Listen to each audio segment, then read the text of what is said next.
Hi guys, welcome back. நீங்கள் போன video பார்த்துருந்தீங்கன்னா உங்களுக்கு தெரியும். போன வீடியோவில் நம்ம ஒயில் லூப்பை பற்றி பேசியிருப்போம். ஒயில் லூப் என்ன பண்ணும் அப்படின்னு பார்த்தீங்கன்னா, கண்டிஷன்ஸை பேஸ் பண்ணி ஒர்க் பண்ணும். அதாவது ஒரு கண்டிஷன் இருக்குன்னா அந்த கண்டிஷன் ட்ரூ ஆகிற வரைக்கும் பிரிண்டில் இருக்கிறத பிரிண்ட் பண்ணிக்கிட்டே இருக்கும். அதான பண்ணுது. இப்போது ஃபார் லூப் என்ன பண்ணுன்னா சீக்வன்ஸாக ஒர்க் பண்ணும். For loop works with sequins. அது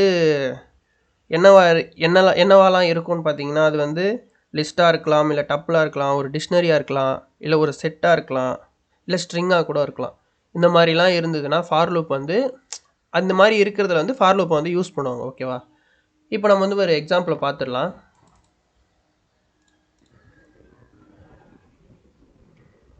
நான் ஃபார் அப்படின்னு சொல்லிட்டு ஒரு பைத்தன் ஃபைலை க்ரியேட் பண்ணிக்கிட்டேன்.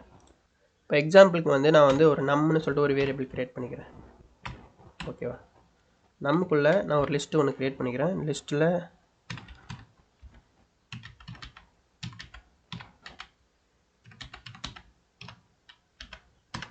ஓகே, நான் ஒரு 10 நம்பரை அந்த லிஸ்ட்டுக்குள்ளே போட்டேன்.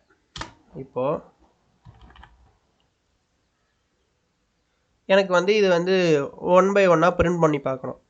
அது ஒரு இண்டெக்ஸாக எனக்கு தனித்தனியாக பிரிண்ட் ஆகணும். அப்படி பார்த்தீங்கன்னா நீங்கள் என்ன பண்ணுவீங்க, நீங்கள் என்னோட ஸ்ட்ரிங் ஸ்லைசிங் வீடியோ பார்த்துருந்தீங்கன்னா உங்களுக்கு புரியும். அதாவது இந்த ஃபார் லூப் புரியணும் இல்லை, நீங்கள் எப்படி பண்ணலான்னு சொல்லிட்டு உங்களுக்கு ஒரு ஐடியா இருக்கும். என்ன பண்ணுவீங்கன்னா, பிரிண்ட்டுக்குள்ளே நம்மன்ற வேரியபிள் நேமை கொடுப்பீங்க. கொடுத்துட்டு ஒரு கமா வச்சு இங்கே அந்த ஸ்கொயர் ப்ராக்கெட்டுக்குள்ளே என்ன கொடுப்பீங்க, அது எத்தனாவது இண்டெக்ஸோ அந்த இண்டெக்ஸை கொடுத்து பிரிண்ட் பண்ண சொல்லுவீங்க. பிரிண்ட் பண்ண என்ன நடக்கும்?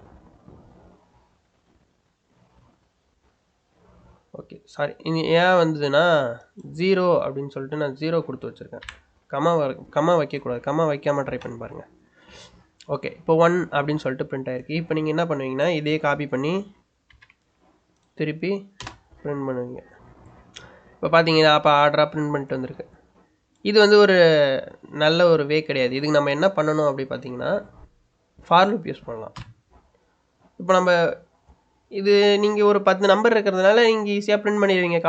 காப்பி பேஸ்ட் பண்ணி. இப்போ ஒரு ஆர்டிக்கல் இருக்குது. அந்த ஆர்டிக்கலில் இருக்கிறத நீங்கள் ஒரு லிஸ்ட்டாக இல்லை டிக்ஷனரியாக வச்சுருக்கீங்க. அதை நீங்கள் இந்த மாதிரி 1000 லைன் நீங்கள் அடிக்க முடியுமா? பிரிண்ட்டுன்னு.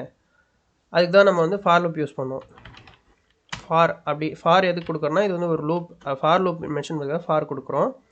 நான் ஒரு ஐ கொடுக்குறேன். ஐ ஏன் கொடுக்குறோன்னா, ஒரு வேரியபிள், அதாவது இந்த டைமுக்கு மட்டும் ஒரு வேரியபிளை சூஸ் பண்ணுறோம். இந்த வேரியபிள் என்ன பண்ணணும்னு நான் சொல்கிறேன்.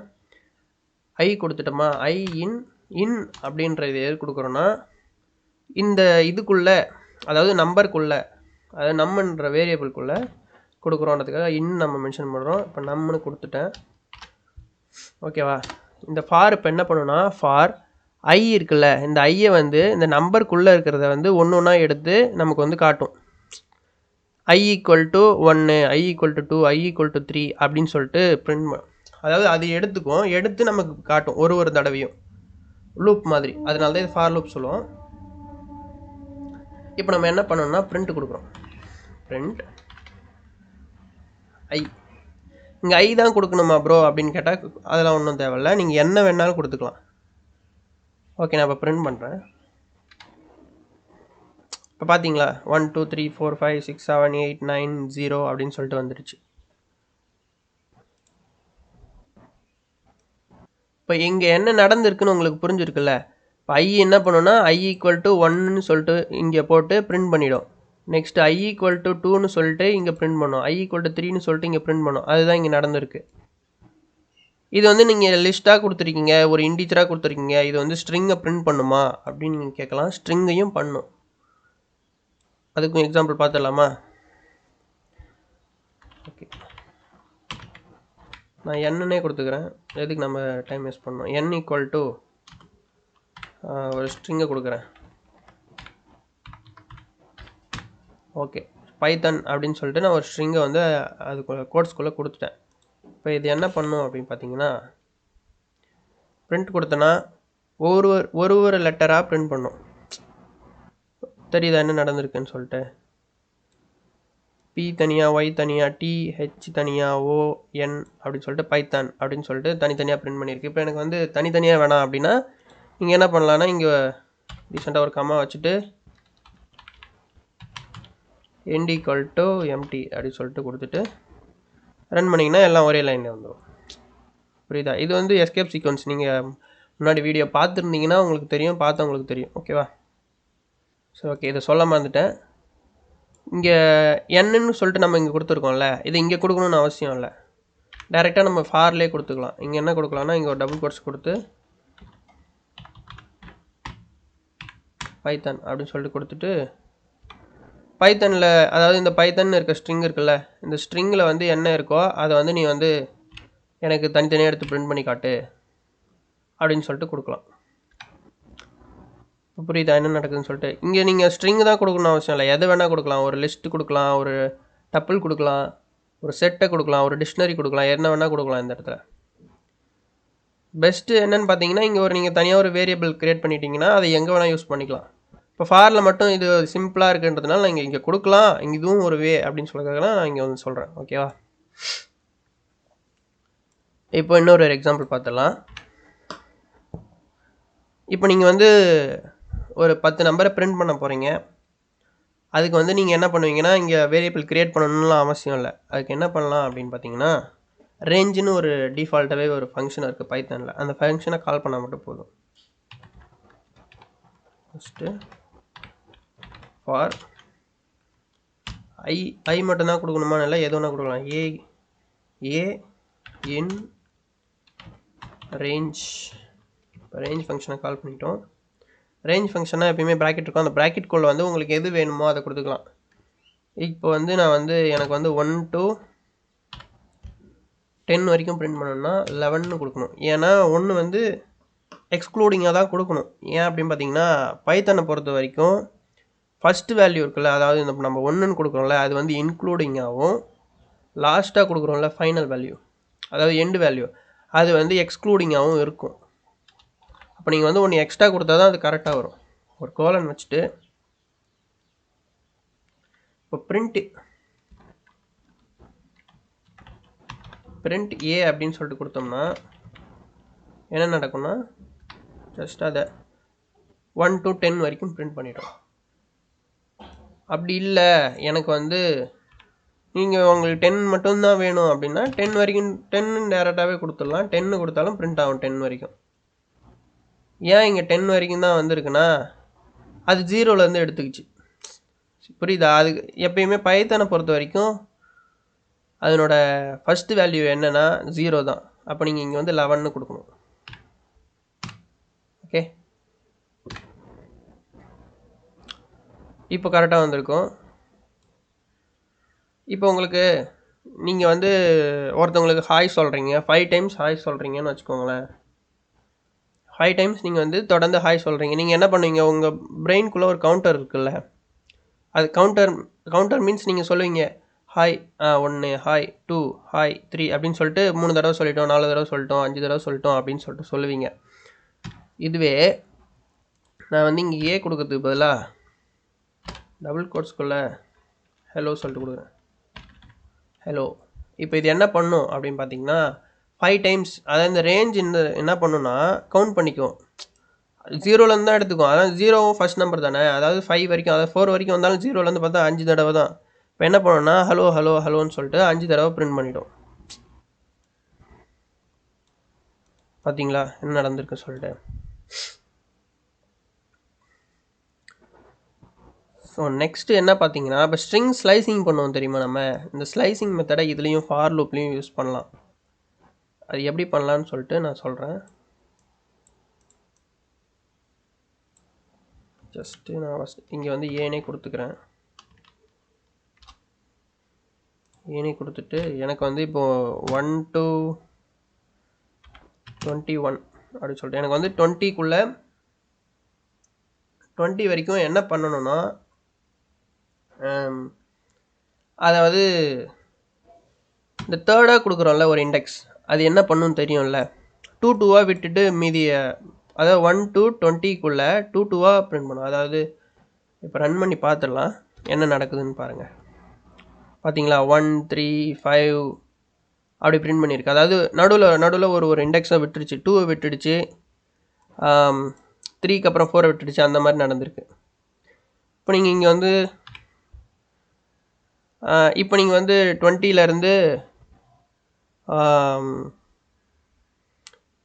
1 வரைக்கும் தலைக்கீழ 20 வேணால் ரொம்ப பெருசாக போகும் அவுட்புட்டு, 10 மாற்றிக்கிறேன். எனக்கு வந்து 10லேருந்து 1 வரைக்கும் தலைக்கீழ பிரிண்ட் பண்ணணும். அப்படின்னா என்ன பண்ணணும்னா 10 இந்த பக்கம் 1 போட்டுக்கோங்க. இப்போ பிரிண்ட் பண்ணால் என்ன நடக்குன்னா ஒன்றுமே நடக்காது. ஏன்னா பார்த்துடலாம், அப்போ தான் உங்களுக்கு புரியும். பார்த்தீங்களா, ஜஸ்ட் ப்ரோக்ராம் ரன் மட்டும் ஆகிருக்கு, ஆனால் எதுவுமே வரல, ஆன்சர் அவுட்புட்டே வரலை. ஏன் வரலன்னா, இப்போ நீங்கள் ரிவர்ஸில் பிரிண்ட் பண்ணால் இப்போ மைனஸ்ன்னு கொடுக்கும், மைனஸில் ஏதாவது ஒரு வேல்யூ கொடுக்கணும். அதுக்கு நம்ம என்ன பண்ணலான்னா 3rd இண்டெக்ஸில் -1 அப்படின்னு சொல்லிட்டு கொடுக்கலாம். இப்போ என்ன பண்ணணும்னா இப்போ பிரிண்ட் பண்ணோம் 10 9 8 7 6 5 4 3 2 1 வரல. ஏன் வரல? இங்கே வந்து 10லேருந்து எடுத்துக்கிச்சு, அதாவது இன்க்ளூடிங்காக இருக்கும். 1 ஏன் வரலன்னா இந்த லாஸ்ட்டு எப்போயுமே எக்ஸ்க்ளூடிங்காக இருக்கும். அப்போ நீங்கள் என்ன பண்ணணும்னா 1 வரைக்கும் பிரிண்ட் பண்ணணும்னா 0 அப்படி போட்டுக்கணும். இப்போ பார்த்தீங்களா 10லேருந்து வந்துடுச்சு, கீழே 1 வரைக்கும் வந்துடுச்சு. தான் நீங்கள் வந்து ப்ராக்டிஸ் பண்ண உங்களுக்கு புரிஞ்சிடும் கோடில் என்ன நடக்குது, எங்கே எரர் இருக்குது அப்படின்னு சொல்லிட்டு தானே உங்களுக்கு கண்டுபிடிக்கிற அளவுக்கு ஸ்கில் டெவலப் ஆகிடும். ஓகேவா? இப்போது ஃபார்க்குள்ளே நம்ம வந்து இஃப்பை யூஸ் பண்ணுற மாதிரி பார்த்துடலாமா? இஃப் ஸ்டேட்மெண்ட்டை ஃபார் லூப்புக்குள்ளே யூஸ் பண்ணுற மாதிரி பார்த்துடலாமா? நான் என்ன கொடுக்குறேன்னா 1லேருந்து 100 வரைக்கும் பிரிண்ட் ஆகணும். 100 வரைக்கும் இல்லை, 100க்குள்ளே இருக்க 5ஆல் டிவைட் பண்ணக்கூடிய நம்பர்ஸ் வந்து எனக்கு வேணும். அப்போ நீங்கள் என்ன பண்ணணும் அப்படின்னு பார்த்தீங்கன்னா 100 கொடுக்கக்கூடாது, 101 கொடுக்குறேன். அப்போ தான் 100 வரைக்கும் எடுத்துக்கும். இப்போது இஃப் தானே கொடுக்கணும், இஃப் கொடுத்தாச்சு. ஐ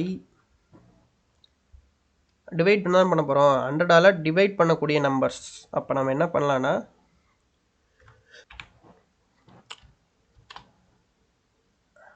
அந்த டிவைட்கான சிம்பிளை போட்டுக்கிறோம். டிவைட்னா நீங்கள் ஸ்லாஷ் போடக்கூடாது, இதுதான் டிவைடோட சிம்பிள், அதாவது பர்சன்டேஜ் சிம்பிள். ஓகேவா? போட்டுட்டு 5ஆல் தானே பண்ண போகிறோம், 5 ஈக்குவல் டு 1 இல்லை, சாரி 0.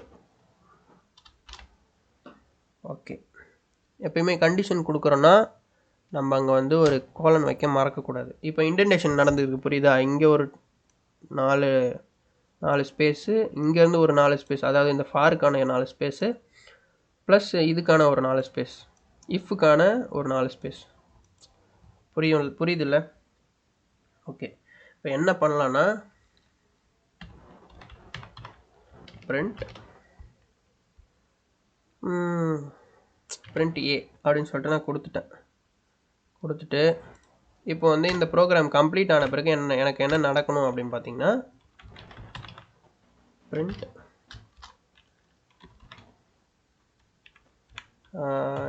end program அப்படின்னு சொல்லிட்டு end pro அப்படின்னு சொல்லிட்டு கொடுத்துட்றேன். இப்போது ரன் பண்ணி பார்த்துடலாமா? இங்கே ஐன்னு கொடுத்துறேன், ஏன்னா நான் எக்ஸாம்பிள் எழுதியிருக்குது ஐன்னு எழுதிட்டேன். சாரி, நான் உங்களுக்கு ஸ்கிரிப்ட் சொல்லணுன்றதுக்காக அதை நான் எழுதி வச்சுட்டேன். நான் என்ன பண்ணுறேன்னா ஏன்னு கொடுத்துறேன், அங்கே எரர் போயிடும். ஓகே, எரர் போயிடுச்சு. இப்போ ரன் பண்ணி பார்த்துடலாமா என்ன நடக்குதுன்னு சொல்லிட்டு? ஓகே, பார்த்தீங்களா 5 இருக்குது, அதாவது 5ஆல் டிவிசிபிள் ஆனது வந்து 5 ஃபஸ்ட்டு, நெக்ஸ்ட்டு 10 15 20 25 30. என்னடா 5 டேபிள் எழுதி காட்டுறேன் அப்படின்னு சொல்லக்கூடாது. நீங்கள் வந்து உங்களால் என்னென்ன பண்ண முடியுமோ அதெல்லாம் பண்ணி பாருங்கள், அப்போ தான் உங்களுக்கு வந்து இது வந்து புரியும். ஸோ அவ்வளோதான் ஃப்ரெண்ட்ஸ். நான் இங்கே வந்து கொடுத்துருக்கேன்ல பிரிண்ட்டுன்னு சொல்லிட்டு கடைசியாக இந்த ப்ரோக்ராம், அதாவது இந்த இஃப் கண்டிஷனுக்குள்ளே என்ன இருக்குதோ அதெல்லாம் பிரிண்ட் பண்ணி முடிச்சுட்டு கடைசியாக இங்கே வந்துடும். முடிச்சுட்டு இங்கே வந்து காட்டுது, அதாவது ப்ரோக்ராம் ஃபினிஷ் ஆகிடுச்சு. அதாவது இந்த லூப்பிங் முடிஞ்சிட்டு இங்கே வந்துடுச்சு, பிரிண்ட் ஸ்டேட்மெண்ட் கடைசியாக இருக்கிற இது எல்லாம் முடிஞ்சதுக்கப்புறம் இந்த பிரிண்ட்டுக்கு வந்து இதை வந்து பிரிண்ட் பண்ணியிருக்கு எண்டு ப்ரோக்ராம் அப்படி சொல்லிட்டு. ஓகே, ஸோ அவ்வளோதான் கைஸ், இன்றைக்கான வீடியோ முடிஞ்சிச்சு. நாளைக்கு வந்து பிரேக்னா என்ன, கண்டினியூனா என்னன்னு சொல்லிட்டு அடுத்த வீடியோவில் பார்ப்போம். ஸோ சேனலை மறக்காமல் லைக், ஷேர், சப்ஸ்கிரைப் பண்ணிவிடுங்க. உங்கள் ஃப்ரெண்ட்ஸுக்கு இந்த வீடியோவை ஷேர் பண்ணுங்கள். அவங்களுக்கு ப்ரோக்ராமிங் இன்ட்ரெஸ்ட் இருந்தால். உங்களுக்கு புரிஞ்சால் லைக் பண்ணுங்கள், புரியலைனாலும் லைக் பண்ணுங்கள், புரியலன்னு சொல்லிட்டு கமெண்ட் பண்ணுங்கள். அப்போ தான் வந்து நான் உங்களுக்கு சொல்கிறேன். ஓகேவா? நெக்ஸ்ட் வீடியோவில் நான் வந்து உங்களுக்கு பிரேக்னா என்ன, கண்டினியூ என்னன்னு சொல்லிட்டு பார்க்கலாம். ஸோ பாய், தேங்க்ஸ் ஃபார் வாட்சிங்.